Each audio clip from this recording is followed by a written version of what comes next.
Sicariano e lavoro per la Cooperativa Orso. Cooperativa Orso è un'organizzazione sociale che è nata nel 1987 e lavora principalmente nella zona di Torino, di Asti e di Cuneo. Storicamente ci occupiamo di politiche giovanili, di politiche attive del lavoro e da moltissimi anni anche di migranti, a partire dagli anni 90 per quanto riguarda la gestione dei uffici rivolti agli stranieri e poi a partire dal 2009 ci occupiamo di progetti all'interno del sistema di accoglienza nazionale, ma anche di progetti rivolti a rifugiati che sono già usciti dal sistema di accoglienza, soprattutto per quanto riguarda l'ambito del lavoro. L'attività di cui vorrei parlarvi oggi si chiama ARLO. ARLO significa Aiuto, Ricerca, Lavoro Organizzato. Quando abbiamo immaginato questa attività, questo servizio, alcuni bisogni che abbiamo individuato, perché è un'attività che abbiamo incominciato ad implementare circa 4 anni fa,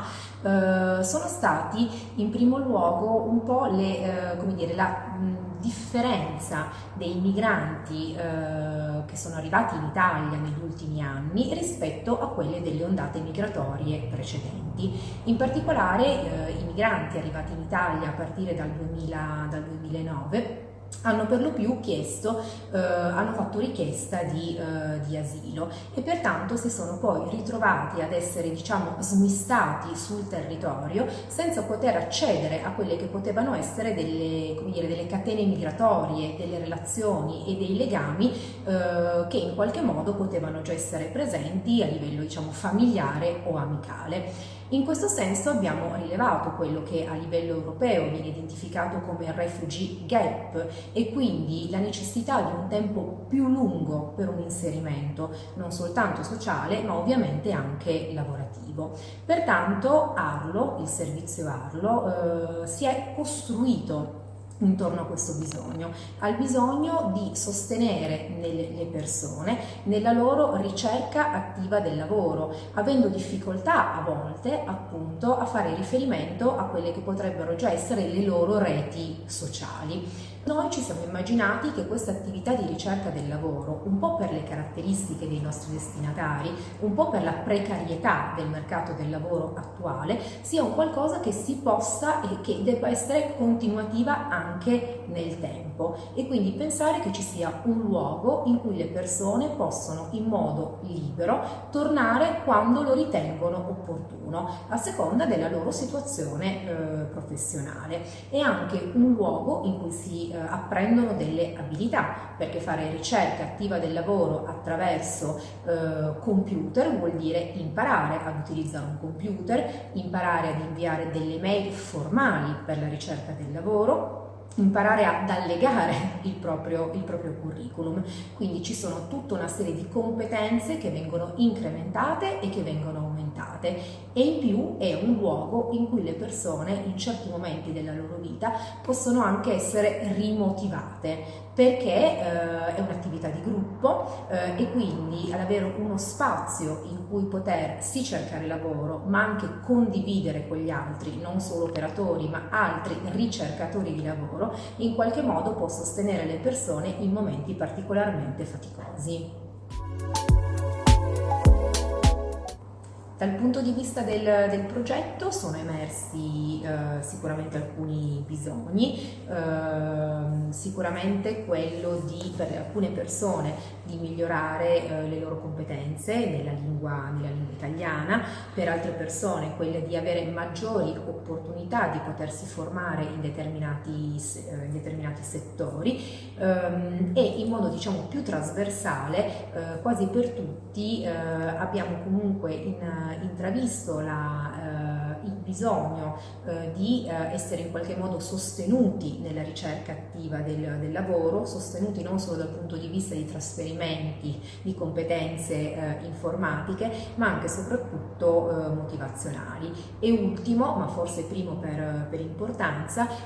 il bisogno di ampliare, di incrementare la propria rete personale, la propria rete professionale, soprattutto in un contesto come quello italiano, in cui la maggior parte delle opportunità lavorative vengono veicolate dal canale informale. Arlo, aiuto ricerca lavoro organizzata, ha come dire, la finalità, l'obiettivo di aiutare le persone, chiaramente nella ricerca attiva del lavoro, ma trasferendo contestualmente alcune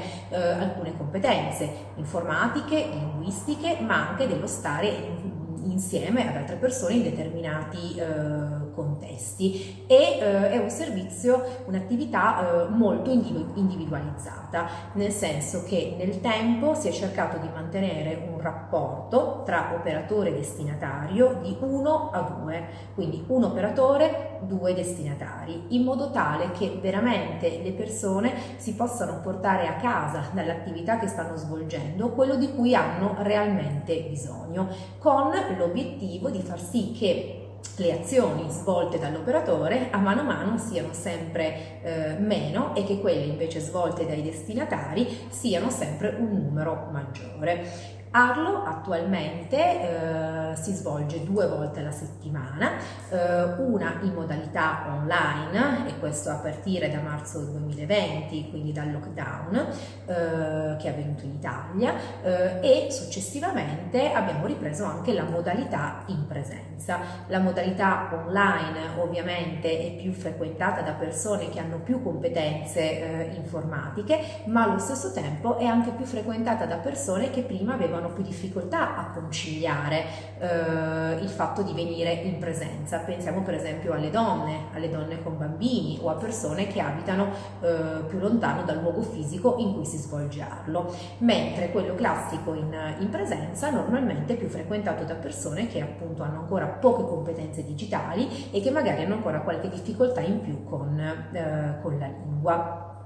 La struttura di Arlo è più o meno sempre la stessa, quindi oltre al cuore, che è la ricerca attiva del lavoro, Arlo si configura anche come un momento in cui vengono trasferite delle informazioni. In città si muovono molte cose e non sempre è così facile accedere a queste informazioni e a queste opportunità. Per questo una prima sezione di Arlo viene sempre dedicata a tutto quello che si muove in città, in termini di progetti, di opportunità, di nuovi servizi. Successivamente c'è poi sempre un affondo per quanto riguarda proprio i corsi di formazione, sia formazione professionale ma anche corsi magari più brevi, e oltre a questo c'è la possibilità, sempre tramite Arlo, di poter entrare in contatto con degli avvocati di un'associazione nazionale che si occupano principalmente di diritti dei migranti, in modo tale che se alcuni dei nostri destinatari possono avere dei dubbi su i loro permessi, se possono accedere o meno ad alcune opportunità di lavoro oppure ad alcuni corsi, è possibile fornire loro quasi immediatamente una consulenza. Quindi concretamente come funziona? Le persone si iscrivono o tramite WhatsApp, o tramite mail, o telefonando. Viene detto loro quando venire, ovviamente perché il numero di persone è molto alto, quindi non possono venire tutti senza iscrizione. Utilizziamo di solito 2 stanze. La prima stanza è quella in cui viene fatta l'accoglienza delle persone. Quelle persone viene chiesto loro di sedersi in cerchio. Ogni volta il servizio viene ripresentato per dare il benvenuto alle nuove persone. Si fa la parte introduttiva sulle opportunità formative, sui progetti del territorio, dopodiché alle persone vengono consegnati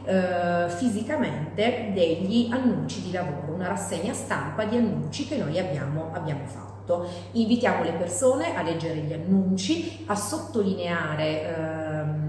gli annunci di loro interesse e insieme a loro cerchiamo in qualche modo di capire quali sono i requisiti preferenziali e i requisiti obbligatori di ciascun annuncio. A quel punto, quando ognuno di loro, insieme all'operatore o insieme ad altri partecipanti, perché quelle modalità sono miste, hanno individuato quali sono gli annunci di interesse, ci si trasferisce ognuno con i suoi tempi nell'aula adiacente dove ci sono delle postazioni informatiche, e lì concretamente si può accedere ai PC e incominciare a rispondere agli annunci, a candidarsi per gli annunci selezionati. partecipanti. Quindi tendenzialmente l'attività dura 2 ore, alla fine dell'attività singolarmente ogni persona fa una piccola sintesi che scriviamo insieme delle cose che ha fatto, perché noi reputiamo che sia estremamente importante che ciascuno dei partecipanti abbia contezza di quello che ha fatto durante le 2 ore che abbiamo trascorso insieme e che quindi sia importante valorizzare anche ogni singola azione, dall'aver scritto una mail da solo in italiano ad aver allegato il curriculum. E quindi così si conclude la parte, diciamo, di Arlo in presenza. Le attività di Arlo coinvolgono normalmente 4 operatori. Ogni operatore normalmente si occupa, segue i 2 destinatari e in alcune occasioni ci può essere anche l'aggiunta di volontari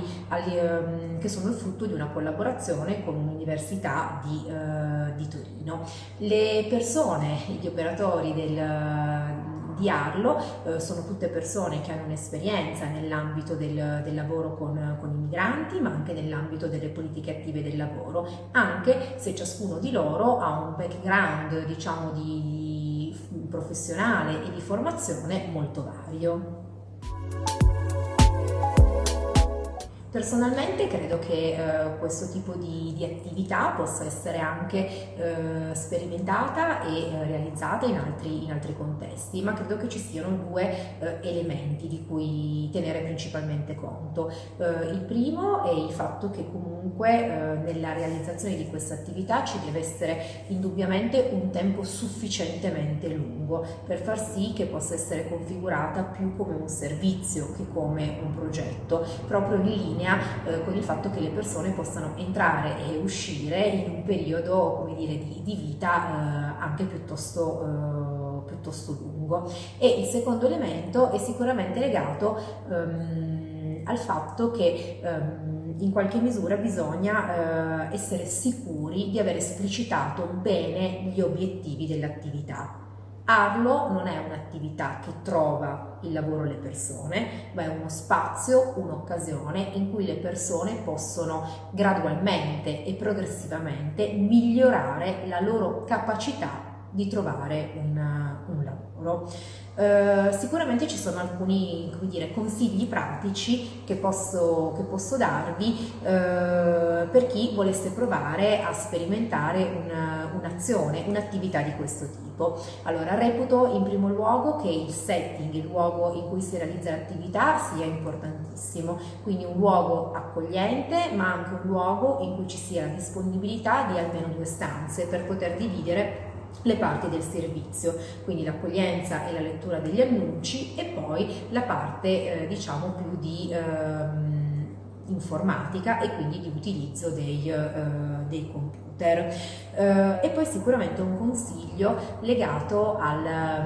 all'equipe, un'equipe che deve essere, diciamo, un'equipe mista, un'equipe flessibile, un'equipe formata da operatori professionali che in qualche modo garantiscono per l'attività e mantengono come dire, un ancoraggio a quelli che sono un po' i metodi, le metodologie e le teorie che stanno alla base dell'attività stessa.